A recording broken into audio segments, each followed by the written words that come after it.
इस्लाम की तारीख बदल देने वाली जंग सन 636 ईस्वी की बात है।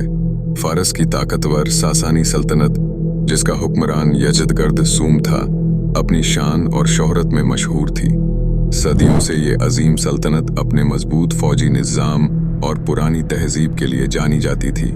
मगर अरब के रेगिस्तान से एक नई ताकत उभर रही थी, इस्लामी हुकूमत तेजी से फैल रही थी और हजरत उमर बिन खत्ताब रजी अल्लाहु अन्हु की क़यादत में मुसलमानों ने कई अहम फतूहात हासिल की थीं।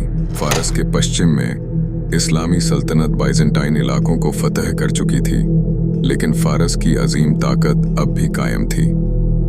दोनों ताकतों के बीच तनाव बढ़ता जा रहा था और एक बड़ी जंग का खतरा मंडरा रहा था। यज़दगर्द की घमंड भरी गलती हजरत उमर बिन खत्ताब रजी अल्लाहु अन्हु एक अमन पसंद खलीफा थे, जिन्होंने हमेशा पहले सुलह की कोशिश की। उन्होंने फारस के बादशाह यज़दगर्द को इस्लाम की दावत दी या कम से कम सुलह का पैगाम भेजा, मगर यज़दगर्द ने इस दावत को हिकारत के साथ ठुकरा दिया और मुसलमानों को रेगिस्तान के जाहिल कहकर उनकी तौहीन की। फारस के दरबार में यह ख्याल आम था कि अरबों के पास फारस जैसी मजबूत फौज और हिकमत अमली नहीं है, मगर यज़दगर्द की ये गलती उसके जवाल का सबब बनी। हजरत उमर रजी अल्लाहु अन्हु ने फौरन जंग का हुक्म दिया और मुसलमानों की फौज को तैयार किया। इस्लामी फौज की तैयारी और जंगी हिकमत अमली। इस्लामी फौज की क़यादत हजरत सअद बिन अबी वक्कास रजी अल्लाहु अन्हु को सौंपी गई। इस्लामी फौज तकरीबन 30,000 सिपाहियों पर मुश्तमिल थी। उनका असलहा महदूद था, मगर उनके दिल अल्लाह की मदद और फतह के यकीन से भरे हुए थे। दूसरी तरफ फारस की फौज 1 लाख से ज्यादा सिपाहियों पर मुश्तमिल थी, जिनकी क़यादत तजर्बेकार जनरल रुस्तम फर्रुखजाद कर रहा था।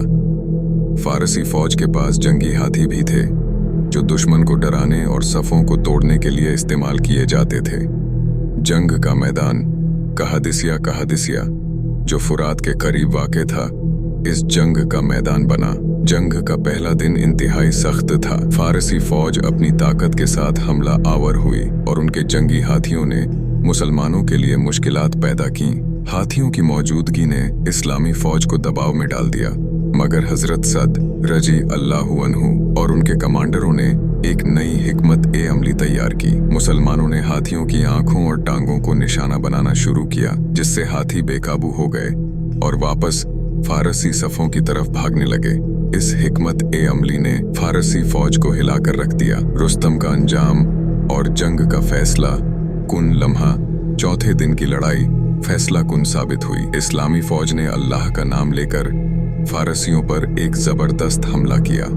इस दौरान मुसलमानों के एक बहादुर सिपाही ने फारसी जनरल रुस्तम को कत्ल कर दिया। रुस्तम की मौत के साथ ही फारसी फौज में भगदड़ मच गई और उनकी सफ़ें बिखर गईं। ये लम्हा जंग का फैसला कुन मोड़ था। फारसी फौज शिकस्त के आसार देखकर मैदान छोड़ने लगी और मुसलमान मुकम्मल फतह हासिल करने में कामयाब हो गए। इस फतह के नतीजे एक नई तारीखन का आगाज जंग कहादिसिया इस्लामी तारीखस में एक अजीम फतह साबित हुई। ये जंग न सिर्फ फारस की ताकत के जवाल का सबब बनी, बल्कि इसने मुसलमानों के लिए फारस के इलाकों के दरवाजे खोल दिए। सासानी सल्तनत, जो कभी मशरिकी वस्ती की अजीम ताकत थी, अब खत्म होने के करीब थी। जंग के बाद फारस के लोग इस्लामी तालीमात से मुतासिर होकर तेजी से इस्लाम का कबूल करने लगे।